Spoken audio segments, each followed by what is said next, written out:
नमस्कार, मैं मंजुल Kapoor INN today में आपका स्वागत है। हमारे साथ आज हमारे ख़ास मेहमान हैं सुरेश राजन अय्यर साहब, जो पिछले 20 सालों से फाइनेंस इंडस्ट्री में काम कर रहे हैं। आज हमने इनको चर्चा पर बुलाया है क्योंकि हमारे देश की जनता, हमारे दर्शक और हमारे आसपास बहुत सारे लोग आज इस बात से परेशान हैं कि रोज़गार है नहीं, सैलरी मिल नहीं रही है, लेकिन जो उन्होंने लोन लिया है उसकी EMI बनी हुई है और अब 31 अगस्त को उसकी मियाद ख़त्म हो रही है और अगस्त के बाद उनको उस EMI को भरना है। तो आइए जानते हैं सुरेश जी से कि इस पर क्या सरकार को करना चाहिए या इसका क्या सॉल्यूशन है। तो सुरेश जी, आज रिज़र्व बैंक ने जो भी एक राहत दी थी आम जनता को, वो अब 31 अगस्त को ख़त्म हो रही है कि EMI की छूट थी कि वो भरे या ना भरें, तो उन पर कोई बैंक दबाव नहीं बनाएगा। लेकिन अब 31 अगस्त को ख़त्म हो रही है। अब एक सबसे बड़ा प्रश्न ये है कि छूट तो ख़त्म हो रही है, राहत दी, लेकिन ये लॉकडाउन के दौरान ना तो किसी के पास रोज़गार था, ना कोई ऑफिस गया, सैलरी मिल नहीं रही है। सरकारी कर्मचारियों को सिर्फ छोड़ दीजिए कि उनको भी शायद ऐसा है कि कुछ डिपार्टमेंट दे रहे हैं, कुछ आधी दे रहे हैं, कुछ नहीं दे रहे हैं। लेकिन ऐसे में ये आम जनता पर जो बोझ सा दिख रहा है EMI, इसको कैसे निजात मिलनी चाहिए? मंजुल जी, पहले तो नमस्कार, मुझे बुलाया और इस चर्चा पर आपने मुझे न्योता दिया है। और ये विषय जो है बड़ा गंभीर विषय है। ये विषय में ऐसा है कि आम आदमी हमेशा ही पिसता रहा है जी। आदि अनंत काल से अगर कहें कि शुरुआत से ही ये जो मिडिल क्लास जो लोग हैं वो ऊपर से प्रेशर, नीचे से प्रेशर और हमेशा दबते हुए आ रहे हैं। दबी हुई ज़िंदगी है और इस दबी ज़िंदगी में ये 4 महीने का जो अभी जो कोरोना समय आया है, कोरोना समय तो उनको रोना समय कह सकते हैं उसको, क्योंकि इसमें ना कुछ कर पाते हैं, ना आमदनी है और घर बैठे हैं, परेशान हैं और चारों ओर से प्रेशर्स हैं और घर बैठे सिर्फ दीवार देख रहे हैं जी। कि नौकरियां चली गई, फैक्ट्रियां बंद हो चुकी हैं। ये अच्छी बात है कि सरकार ने उन्हें एक जैसे मोरेटोरियम पीरियड कहते हैं कि आपको EMI भरने के लिए हम पहले 2 महीने की, उसके बाद 3 महीने की छूट दी है। लेकिन उससे मेरे ख्याल से तो ये आम आदमी की परेशानी कम नहीं होती है। हाँ। परेशानी बढ़ रही है, क्योंकि अभी आपने सुना होगा कि कई फैक्ट्रियां बंद हो चुकी हैं, कई कारखाने बंद हो चुके हैं, कई ऑफिस बंद हो चुके हैं। मेरे जानकारी में कुछ मेरे दोस्त हैं जो एक्सपोर्ट हाउस में काम करते हैं, उनकी आधी कंपनी बंद हो चुकी है। तो वो बेरोजगार घर बैठे हैं। EMI कैसे भरेंगे? आपने सही सवाल किया है। EMI कैसे भरेंगे? घर कैसे चलाएंगे?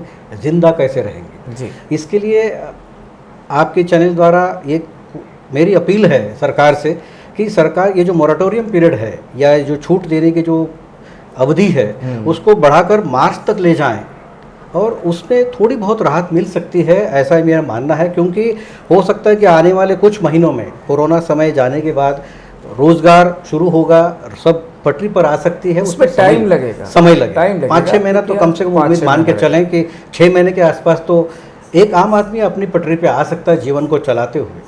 और ये सरकार को ये सोचना चाहिए कि इसके अंदर अगर हम छूट का जो समय है थोड़ा और बढ़ाएंगे तो हो सकता है कि उसमें राहत मिले। और वो जो आज का ज़माना जो ये है कि किसी वजह से, परेशानी की वजह से आप देख रहे हैं पिछले 2 महीने से आत्महत्या के केसेस बढ़ रही हैं। बिल्कुल बिल्कुल। और परिवार को अकेला छोड़ एक इंसान जो है, जो घर में एक ही अकेला कमाऊ होता है, वो उसने अगर आत्महत्या कर ली, वो घर कैसे चलेगा? इस बात पर सरकार को बिल्कुल इसमें नज़र डालनी चाहिए और उस पर गौर फरमाना चाहिए।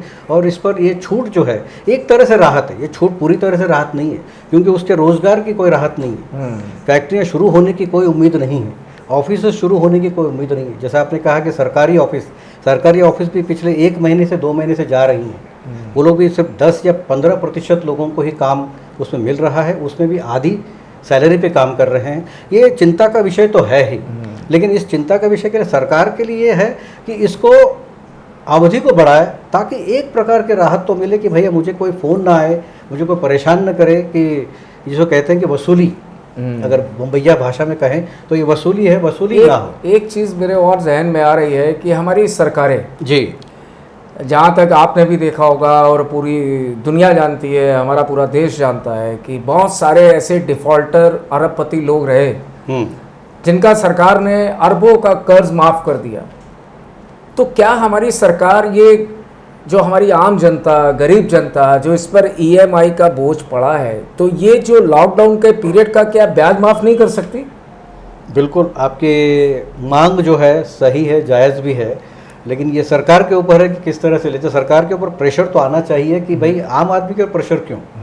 आपने कहा कि उस पर वो बिल्कुल छूट दे देनी चाहिए। अरबों खरबों रुपए, आप एक करोड़पति वो बैंक से लोन लेता है, अपनी ज़िंदगी ऐश से जीता है और उसके बाद वो अपने आप को डिफॉल्टर घोषित करके देश छोड़ के भाग जाता है। ऐसे तो हज़ारों लाखों लोग हैं, बड़े बड़े उद्योगपति हैं, उन्होंने जो कर्जा लिया है बैंकों से लिए और बैंक बंद होने के कगार पर हैं, लेकिन वो वापस देने की उनके। मेरे पास तो ये भी ऐसा खबर है कि हमारा जो एनपीए है अभी 12 लाख करोड़ तक पहुंच चुका है और आने वाले टाइम में वो 20 लाख करोड़। बहुत सारे बैंक भी खतरे में हैं। बिल्कुल खतरे। तो ऐसे में जब हमारी सरकार एक गरीबों की सरकार है, गरीबों का भला चाहती है, तो एक गरीबों को ये 6 महीने के ईएमआई का ब्याज माफ़ कर दे तो कितनी बड़ी राहत मिलेगी एक आम इंसान को। बिल्कुल बिल्कुल सही है। ब्याज, मैं तो ये कहता हूँ ये पूरे साल भर का जो ईएमआई माफ़ कर दी। हाँ, और ये जो पीरियड है, देखिए अभी 31 अगस्त को ये कोई श्योर नहीं है कि लॉकडाउन ख़त्म होगा, हो सकता है ये बढ़ जाए।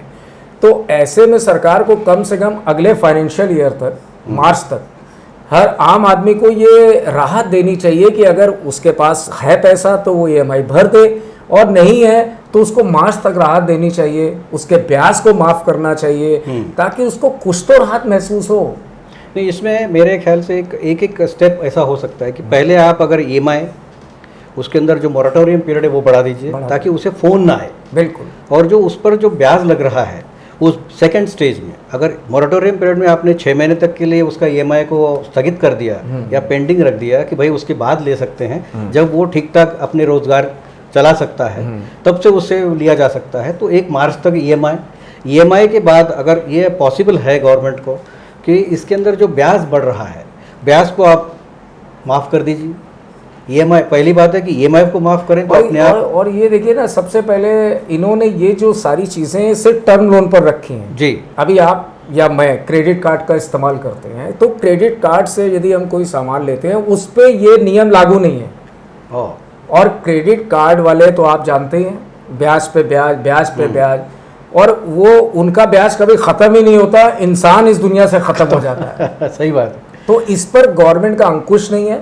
और दूसरा कि सरकार को ये जो क्रेडिट कार्ड में यदि कोई आदमी डिफॉल्टर होता है तो इसको सिबिल से नहीं जोड़ना चाहिए। क्या राय आपकी? ये बात भी सही है, क्योंकि सिबिल का अपने आप में एक अलग वो कॉन्सेप्ट ही अलग है। ये इस दौरान अगर किसी ने पर्सनल लोन या अनऑर्गेनाइज्ड लोन जो कहते हैं, क्रेडिट कार्ड लोन्स, सिक्योरिटी उसमें कम होता है क्योंकि ऐसे पैसे दिया जाता है। अनसिक्योर्ड लोन जिसे कहते हैं, अनसिक्योर्ड लोन, पर्सनल लोन्स, ये 2 चीज़ आप जो कह रहे हैं टर्म लोन, मैं कह रहा हूँ personal loan, credit card loans, your home loans, mortgage loans, then project loans. किसी के छोटे मोटे कारखाने हों, कुछ छोटा मोटा बिजनेस करने के लिए उसने कर्जे लिए हों, 5 लाख 10 लाख 15 लाख जो भी है, वो अपने छोटी मोटी बिजनेस चलाने के लिए लिया है, उसको भी अगर आप तंग करें ना, तंग करने के बजाय उसको अगर ये मदद मिले कि भाई 6 महीने आपको नहीं भरना है ईएमआई, आप ईएमआई तो ब्याज की बात कर रहे हैं, मैं तो ईएमआई की माफ़ करने की सरकार से मांग करता हूँ कि ईएमआई को मार्च तक अगर इसको माफ़ कर दें तो ब्याज तो दूर की बात होगी, पहले ईएमआई उसकी माफ़ कर दीजिए। माफ़ करें मतलब उसको भरे ना। तो जो आजकल वो इधर उधर, देखिए मैंने बहुत लोगों को देखा है जो अच्छे MBAs वगैरह जो आज नौकरी पे नहीं है, रास्ते पे सब्जियां बेच रहे हैं और वड़ा पाव की गाड़ियां लगा के बेच रहे हैं, क्योंकि ये घर चलाने के लिए कुछ ना कुछ तो करना पड़ता है हर इंसान के लिए। तो ये अगर पढ़े लिखों के ये हाल है तो पढ़े लिखे नहीं हैं, जो अनपढ़ हैं या छोटे मोटे काम करते हैं, जो रोजंदारी काम करते हैं, जिनके घर में जैसे कड़िया है या मजदूर है, जो जिनका 250-300 रुपये में काम करते हैं, उनको काम नहीं मिल रहा है, वो उनकी तो सिर्फ मौत ही उनके लिए जवाब है और कोई जवाब नहीं है। ऐसे समय में सरकार को ये सोचना चाहिए कि भाई ऐसे बहुत सारे लोग हैं तो इन सबको एक साथ में मार्च तक ईएमआई माफ़ कर दीजिए आप उसमें ब्याज की बात मत करिए। EMI for 1 complete year totally wiped out from all the loans, बहुत बड़ी बात हो जाएगी। सरकार को और अच्छी तरह से दुआएं मिलेंगी और सरकार 5 साल की जगह 10 साल भी चले, उसमें कोई ये नहीं है। और कम से कम क्या है, आम आदमी पे एक बोझ कम होगा और अभी लॉकडाउन के बाद वो कम से कम काम ढूंढेगा, उसके ऊपर प्रेशर नहीं है कि उसको ईएमआई भरनी है, तो ये बहुत बड़ी राहत होगी। क्योंकि मैं आपको ये बताता हूँ कि ये बड़े उद्योगपति हैं, टाटा साहब, रतन टाटा जी ने कहा है कि 2020 का जो साल है जिंदा रहने का साल है। बिल्कुल सही कहा आपने। आगे profit and loss, don't worry about profit and loss, be alive in this 2020। Alive मतलब अलाइव तो रहने दीजिए ना, क्रेडिट कार्ड वाले, बैंक वाले, बाकी जो लोन्स वाले हैं, हाउसिंग फाइनेंस वाले, सभी फ़ोन करते हैं, परेशान करते हैं।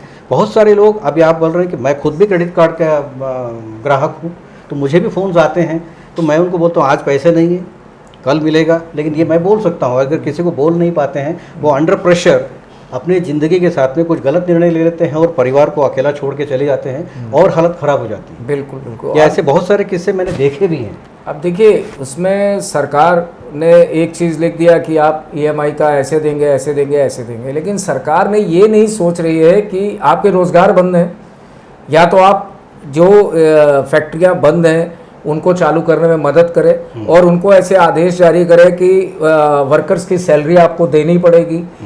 अगर सैलरी नहीं है तो वो ईएमआई कैसे भरेगा भाई? सही।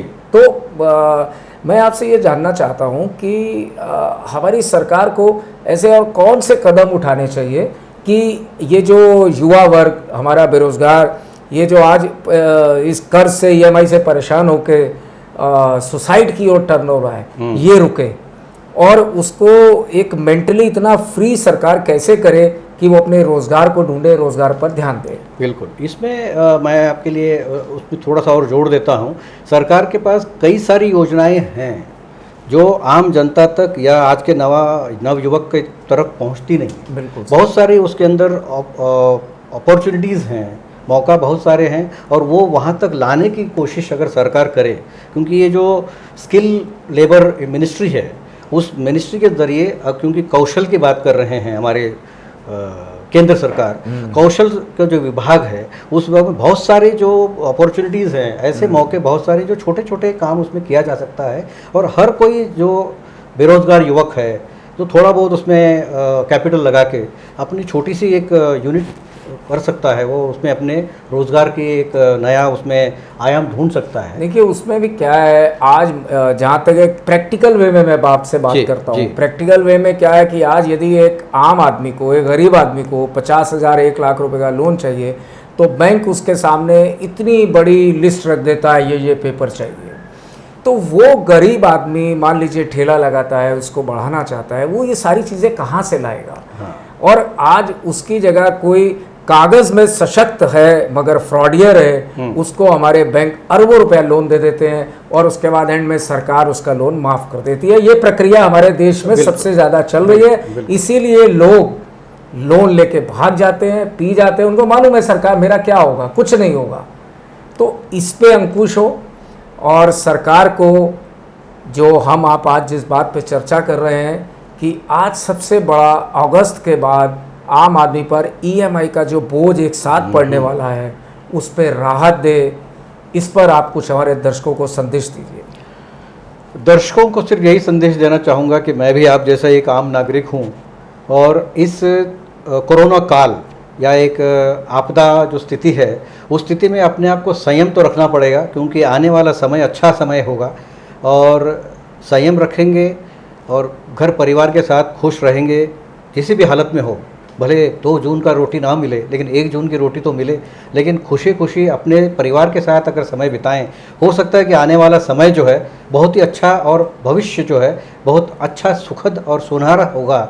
लेकिन उसके लिए अपने आप को संयम रखना बहुत ज़रूरी है, क्योंकि हम अपनी तरफ से सरकार की ओर से ये मांग कर रहे हैं कि हर किसी एक आम आदमी के लिए बहुत सारे ऐसे राहत कार्य करें, क्योंकि सिर्फ राहत कार्य ये नहीं कि उसको यहाँ से वहाँ गांव अपने भेज दिया, गांव भेजने के बाद भी यहाँ के जो लोग गए हैं, जो कर्मचारी या काम करने वाले लोग हैं, वहाँ भी उसे काम मिलता नहीं मिलता ये पता नहीं है। तो जहाँ भी रहे वो उसको काम मिले, उसको कम से कम अपने घर चलाने के लिए जितना पैसा हो उतना समय वो बिताए घर पे, और वो काम करने के लिए वो सुविधा अगर सरकार पैदा करें तो मेरे ख्याल से आने वाला समय अच्छा ही होगा। और मुझे उम्मीद है कि सरकार इस पर बहुत ध्यान देगी। और सरकार, जैसा आप सब जानते हैं कि सरकार जो है गरीबों के लिए काम करने के लिए तत्पर रहती है, ऐसा सुना है, ऐसा देखने में भी आया है।